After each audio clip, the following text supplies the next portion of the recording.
Assalamualaikum warahmatullahi wabarakatuh. Perkenalkan, nama saya Ismail dari Prodi Informatika kelas A dengan nomor NIM 21020400979. Nah, dalam video kali ini saya akan memaparkan peran teknologi dalam bidang bisnis. Nah, bisnis itu sendiri memiliki banyak sekali unsur dan banyak sekali aspek.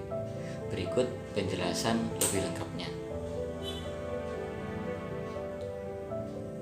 Konsep teknologi dalam bidang bisnis. Nah, seperti yang kita tahu, bisnis sangatlah luas cakupannya, entah dalam segi pemasaran produk, jasa, membangun value tersendiri, promosi, atau meningkatkan nama atau brand dari bisnis itu sendiri.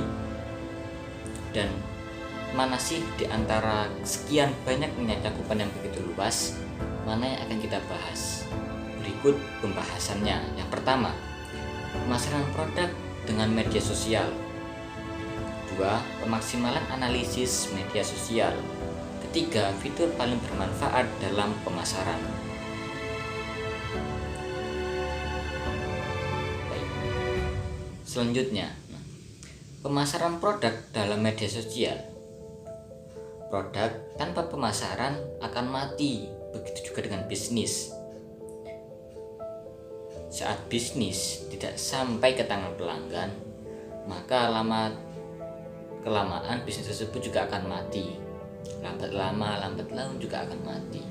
Karena apa? Karena sebagai seorang pembisnis, entah itu jasa, barang, ataupun jaringan, jika tidak terus kita rawat, maka bisnis itu sendiri akan mati.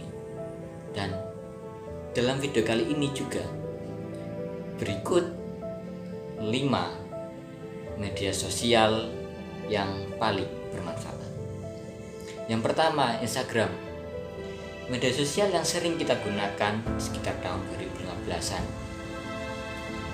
Bahkan sampai sekarang pengguna Instagram pun terus melonjak.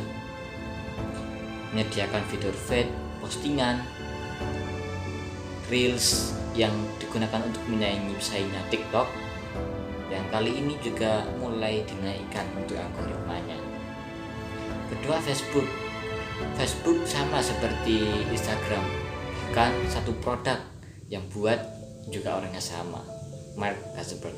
Nah, di Facebook juga kita bisa menggunakan beberapa fitur, postingan, video, dan Facebook juga memiliki beberapa fitur unggulan, di antaranya Fanspeak. Nah, Fanspeak merupakan suatu fitur yang diberikan oleh Facebook untuk memberikan peluang mencakup sebanyak-banyaknya peminat berdasarkan Fanspeak tersebut. Misalkan ada sebuah Fanspeak yang mana Fanspeak tersebut memposting tips dan juga cara memakai fashion yang benar dan juga style-style terkini dan terus update. Secara tidak langsung, Fanspeak tersebut akan menjadi rujukan banyak orang, sehingga sang pemilik Fanspeak juga bisa mempromosikan produknya melalui Fanspeak tersebut. Bahkan pengguna Fanspeak pun terus bertambah untuk kali ini. Dan untuk penambahan pengikut, like dan juga komentarnya terus meningkat asalkan mengikuti algoritmanya Facebook. Yang ketiga, TikTok. Nah, TikTok merupakan media sosial yang hits banget kali ini. Dimulai dari live jualannya, postingan, entah itu yang filternya, dan juga animasinya. Nah, animasi ini sering digunakan untuk para kreator-kreator TikTok untuk mencari pelanggan dan juga pengguna baru. Sebagai contohnya, kita mengetahui yang mana ada produk namanya Eat Sambal. Nah, Eat Sambal itu merupakan suatu produk yang dipasarkan melalui jaringan TikTok.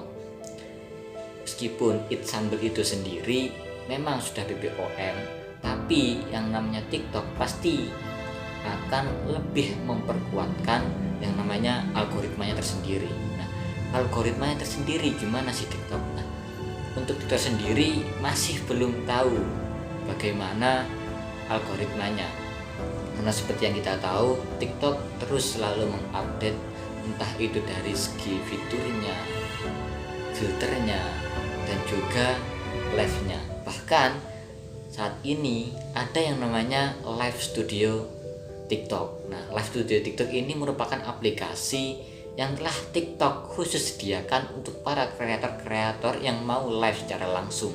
Nah, banyak juga yang menggunakan TikTok untuk media pemasaran yang begitu luas, seperti Aerostrip, merek sepatu. TikTok juga melakukan kolaborasi dengan Capcut. Saat kita mengedit di Capcut atau menggunakan tempat yang ada Capcut, maka kita akan diberikan dua opsi pilihan. Yang pertama, simpan di galeri secara langsung dengan watermark tentunya. Tapi kalau kita posting di TikTok terlebih dahulu, setelah itu akan tersimpan langsung di galeri tanpa adanya watermark. Fitur ini juga sering digunakan oleh para akun afiliator tentunya yang berusaha mengambil jalan termudah dalam mengedit video maupun memposting secara langsung tanpa bolak-balik ataupun buat tutup aplikasi tentunya. Lanjut ke aplikasi selanjutnya, yakni Marketplace. Nah, Marketplace ini yang pertama, Marketplace Facebook. Nah, Facebook juga menyediakan yang namanya Marketplace. Saat kita mengunjungi Marketplace yang ada di Facebook, pastikan kita memiliki akun Facebook yang sekiranya agak lama untuk bisa membuka fitur Marketplace ini. Di Marketplace Facebook kita bisa menjual barang kita secara langsung maupun membeli barang secara langsung. Tentunya jika kita membeli secara langsung, maka kita akan COD, nah, cash on delivery. Setelah itu di Marketplace yang kedua, yakni seperti Lazada, Tokopedia, Shopee, JD.id, dan juga Marketplace yang lainnya. Untuk Shopee, Lazada, dan juga Tokopedia menyediakan yang namanya fitur feed. Nah, fitur feed ini yang saya rasa merupakan media sosial, dimana di fitur feed ini kita bisa memposting foto, video. Nah, saat kita memposting foto dan video itu tidak harus yang namanya foto promosi, foto diskon, ataupun foto-foto yang berhubungan dengan penjualan di toko kita. Memang Marketplace ditujukan untuk seseorang yang mau membeli produk ataupun membuka toko di sana. Tapi menurut saya, jika kita bisa memaksimalkan yang namanya fitur feed dalam Marketplace Shopee, Shopee, Lazada, dan juga Tokopedia, mungkin feed-feed yang ada di aplikasi ini bisa akan terus meningkat dan bahkan dijadikan ladang hiburan dan juga sebagai konten untuk menarik para pembeli datang mengunjungi tokonya lalu check out sekarang juga. Nah, itu tadi kelima media sosial menurut saya. Nah, lanjut pemaksimalan analisis media sosial. Nah, ada Instagram, ada Facebook, ada TikTok, ada Marketplace Facebook, ada juga Marketplace Lazada, Tokopedia, dan juga Shopee. Nah, semua itu butuh yang namanya analisis. Dalam bidang bisnis tentunya perlu yang namanya peningkatan dan juga peningkatan agar bisnis itu terus berkembang. Nah, berikut manfaat menganalisis media sosial. Yang pertama, pasar tertarget. Tentunya pasar tertarget. Tak mungkin kita memiliki toko baju sementara kita memposting di media sosialnya memposting makanan, dan nggak mungkin. Harus selaras dan juga target dari seseorang yang mau membeli baju, maka akan langsung tersaring ke dalam toko kita, nah, dalam media sosial kita juga tentunya. Yang kedua yakni peningkatan dalam signifikan. Peningkatan yang signifikan. Nah, peningkatan yang signifikan ini merupakan suatu perpaduan antara jualan online dengan media sosial. Memang saat kita berjualan Shopee, Lazada, dan juga Tokopedia. Di aplikasi tersebut saat kita membangun toko disediakan yang namanya fitur iklan. Tapi fitur iklan itu apakah kita harus terus melakukan iklan dan terus mengeluarkan iklan agar barang kita terjual? Enggak. Kita gunakan yang namanya media sosial saat ada orang yang mengunjungi Instagram, Facebook, fanspage. Nah, itu semua akan langsung tersaring masuk ke dalam periklanan kita. Dan juga di Facebook, Instagram, dan juga fanspage, TikTok tentunya juga bisa kita tarik sebagai peminat untuk orang-orang beli di toko kita. Nah, yang ketiga yakni menghemat biaya periklanan. Seperti contoh sebelumnya yakni kita bahas periklanan, dan yang ketiga ini juga bahas periklanan lagi. Nah, sebenarnya yang kedua dan yang ketiga ini bisa kita gabung. Cuman balik lagi, yang namanya bisnis pasti memerlukan modal. Jika kita bisnis tanpa adanya modal, mungkin itu bukan bisnis namanya.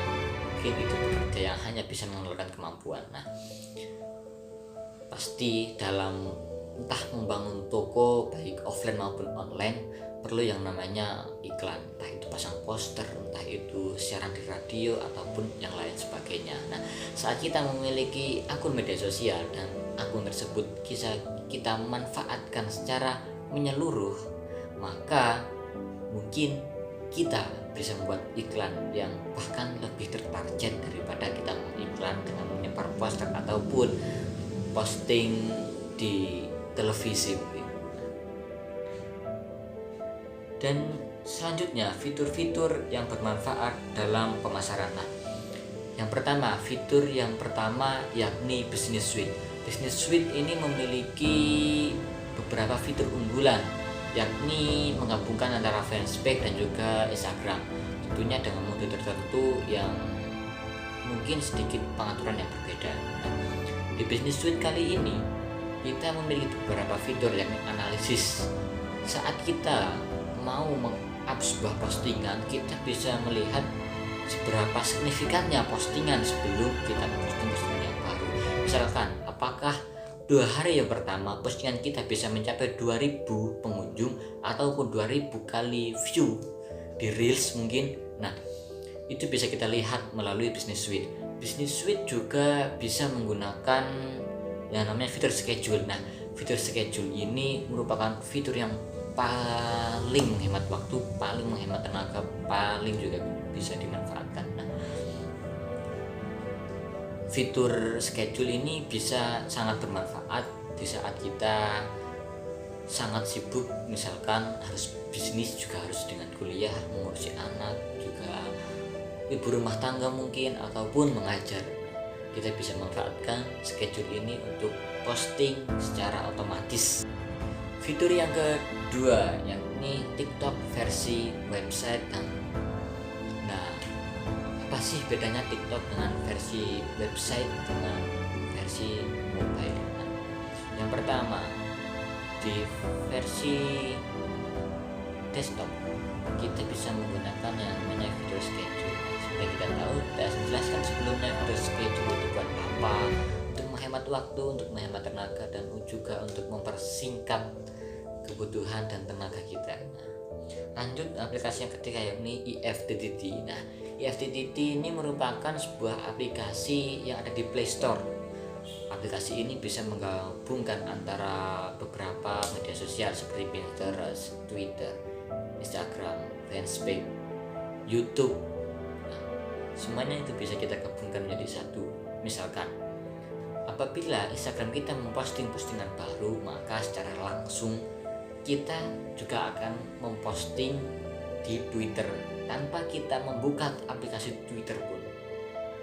Nah, untuk FTTT sendiri ada yang namanya fitur premium. Nah, fitur premium ini sering digunakan untuk tentunya menambah upload ya. Kalau di FTTT, upload yang digunakan untuk lebih promosikan lebih banyak penyebaran, misalkan setelah di TikTok maka juga